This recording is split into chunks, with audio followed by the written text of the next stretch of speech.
첫 번째 반도체 슈퍼사이클을 불러왔던 단어. 하지만 지금은 확실히 IT 시장의 주인공은 아니죠. PC는 스마트폰에 일찌감치 주인공의 자리를 내주었고, 데이터 센터와 자율주행이라는 새로운 단어들이 등장하면서 점점 더 주인공의 자리에서 멀어져만 가고 있는데요. 하지만 PC 시대가 저물어도 PC 시대를 이끌었던 핵심 제품들은 데이터 센터와 자율주행 시대에도 영원하다는 것 잘 알고 계실 이야기라고 생각합니다. 특히 그중 GPU는 서버와 데이터 센터의 핵심 부품으로서 미래 IT 시장 성장을 이끌 신성장 동력으로 반도체 시장을 이끌어 가겠죠. 미래 IT 시장의 주인공이 될 단어, 오늘 이야기는 GPU에 대한 이야기입니다.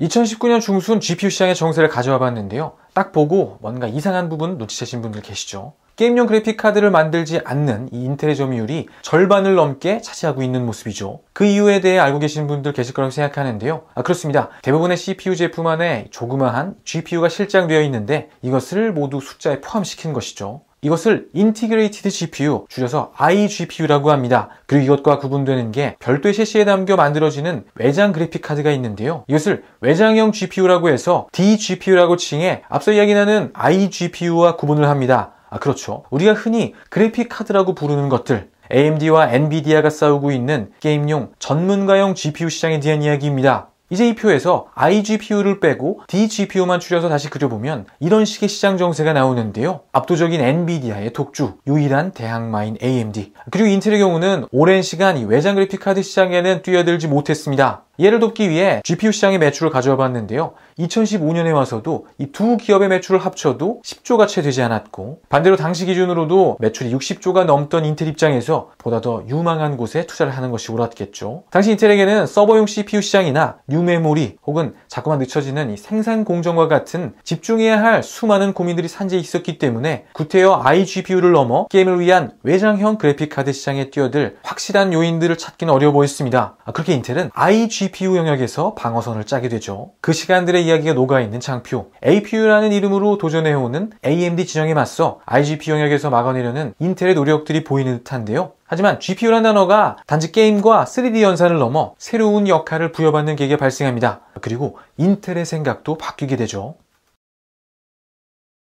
아주 심플한 질문을 하나 드려보겠습니다. CPU와 GPU가 다른 점, 여러분들은 어떤 답변을 머릿속에 그리고 계신가요? 물론 여러 가지 답이 있죠. 오늘 이야기와 관련해서는 구조와 역할에 집중해보면 좋을 것 같습니다. 예를 들어 수학 문제를 푼다고 가정하고 엄청나게 어려운 문제를 내면 이때는 문제풀이 실력이 아주 좋은 친구가 필요하겠죠. 그런데 난이도가 어려운 것이 아니라 단순 계산의 반복이 엄청나게 필요한 그런 문제가 있다면 어떻게 해결해야 할까요? 이때는 데리고 올 친구의 수학 실력이 아니라 최대한 많은 아이들을 데려오는 것이 중요하겠죠. 아주 복잡한 연산을 할 수 있는 소수의 학생, 반대로 복잡한 문제를 풀지 못하더라도 계산의 양을 처리해 줄 수 있는 여러 명의 학생, 그래픽을 사용하는 이 게임들이 보급되기 시작하면서 PC 시스템의 뒷부분의 역량이 점점 더 강조되기 시작했습니다. 점과 선, 면으로 이루어진 이 시각 이미지들을 연속된 장면으로 처리하기 위해 엄청난 단순 반복 연산이 필요해지게 되면서 단순히 실력을 갖춘 아이로는 문제를 해결하기 어려운 시간이 찾아온 것이죠. 486XX냐, 486DX냐가 관심사였던 이 PC 시장에 부두, 리바 TNT와 같은 그래픽카드 이름이 중심으로 떠오르는 것이 바로 이때부터입니다. 이후 2D를 넘어 3D 그래픽이 보편화되는 과정 중에 그래픽카드 시장은 계속해 커지게 되었고, 시장의 최강자로 살아남은 엔비디아가 조 단위의 매출을 넘는 대기업으로 성장하게 되었죠. CPU와 GPU의 대략적인 구분, 그래픽카드의 출현으로 이어지는 흐름이 대략적으로 정리되시나요?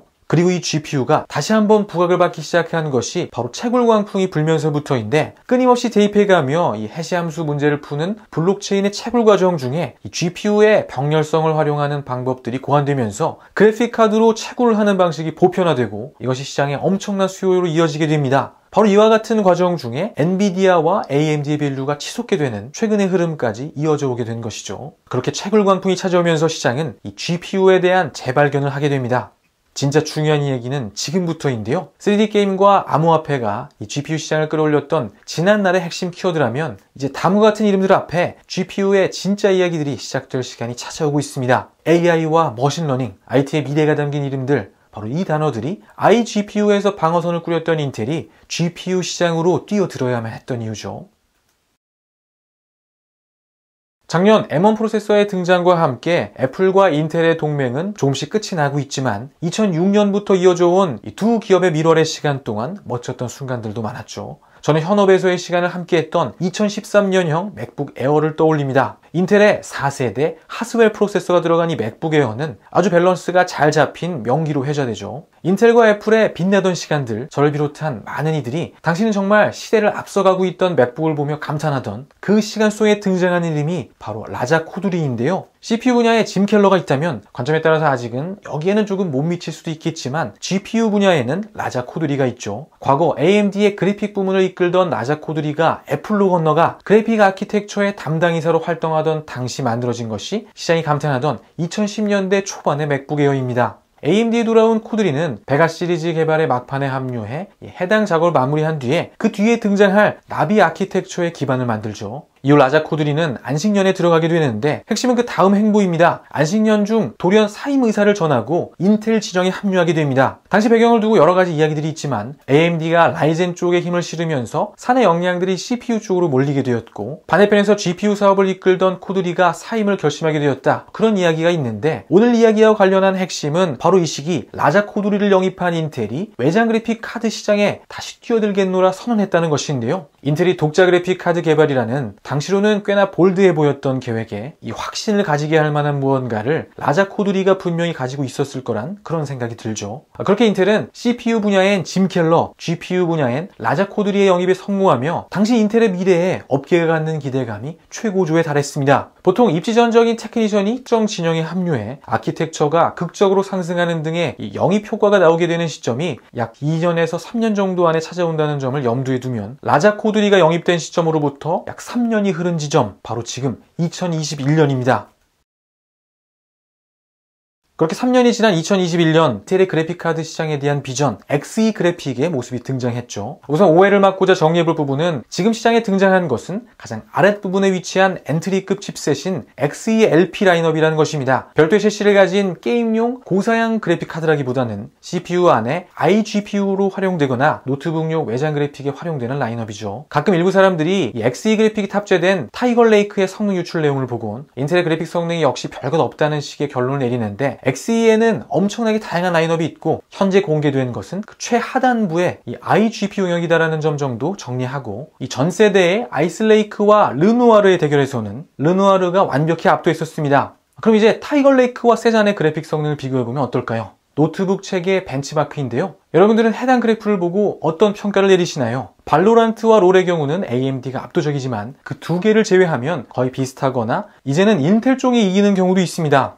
물론 몇 개의 벤치마크를 보고 성급하게 어떤 결론을 내리는 것은 자제해야겠지만 적어도 노트북 시장에서 다시 경쟁을 이야기할 수 있을 만큼 이 인텔 진영의 iGPU 개선이 있었다 이렇게는 이야기할 수 있겠죠. 그리고 잊어서는 안 되는 이야기, 지금 우리가 이야기 나눈 것은 XE 라인업의 최하단부에 위치한 그저 작은 샘플 정도에 불과한 이야기라는 것. 이제 외장 그래픽 카드들이 등장하면서 인텔 그래픽 카드 비전의 진짜 이야기들이 시작될 시간이죠. 처음으로 기대해볼 이야기는 DG1, DG2로 명명된 HPG 라인업의 게임용 외장 그래픽 카드들에 대한 이야기인데요. 유출된 내용들을 정리해보면 하이엔드 라인업의 경우는 성능 면에서 이 지포스 3070 정도를 타겟팅할 것이라고 합니다. 조금 무리가 아닌가 싶기도 하지만 이것이 가능할 수도 있는 게 만들어지는 공정이 TSMC의 인핸스드 7나노 공정으로 엔비디아의 RTX 30 시리즈가 만들어진 삼성 8나노 공정이나 AMD 6000번대 시리즈가 만들어진 TSMC 7나노 공정보다 조금 더 진보한 공정입니다. 여기에 AMD 그래픽 사업을 이끌던 라자 코두리의 설계 능력이 더해지는 상황이기 때문에 인텔의 그래픽 카드가 3070 수준의 성능을 낼 수 있다는 이야기들이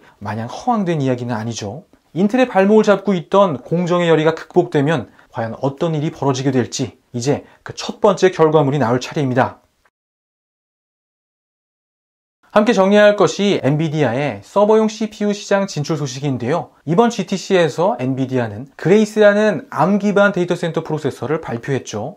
그렇게 복점 구조였던 CPU와 복점 구조였던 GPU 시장의 빈자리를 제3진영이 아닌 그들끼리 채우게 되는 정세가 만들어졌습니다. 이 같은 행보들로 가장 큰 위협을 받게 되는 주체가 누구일까를 두고 인텔이 위험하다, AMD가 힘들어졌다는 식의 분석들이 쏟아지고 있지만 실제로 이 같은 행보로 인해 가장 큰 위험에 놓여 있는 기업들은 이 이름 밖에서 찾아야겠죠. 특히 독자 CPU를 개발하겠다며 엄청난 비용을 투자한 일부 IDC들 또는 ARM 기반 서버용 CPU를 만들고 있는 몇몇 팹리스 업체들이 되겠습니다. 이 일련의 이야기들이 주는 두 번째 핵심은 이들이 지금 노리고 있는 것, 모바일 PC와 같은 과거 반도체 시장을 이끌던 단어가 아닌 서버 시장이라는 것인데요. 엑스그래픽이 노리고 있는 진짜 비전은 재혼의 짝으로서 이 서버 시장을 공략해 나가기 위한 GPU, 폰테베키오에 있고 엔비디아 역시 마찬가지죠. 그레이스가 등장한 이유는 CPU의 자리를 채우기 위함입니다. 정리해보면 로직 반도체 시장은 이 같은 변화 후에 더욱 굳건히 3자 구조로 정립되게 되겠고 향후 반도체 시장의 추가 성장을 이끌 단어 서버 시장과 관련해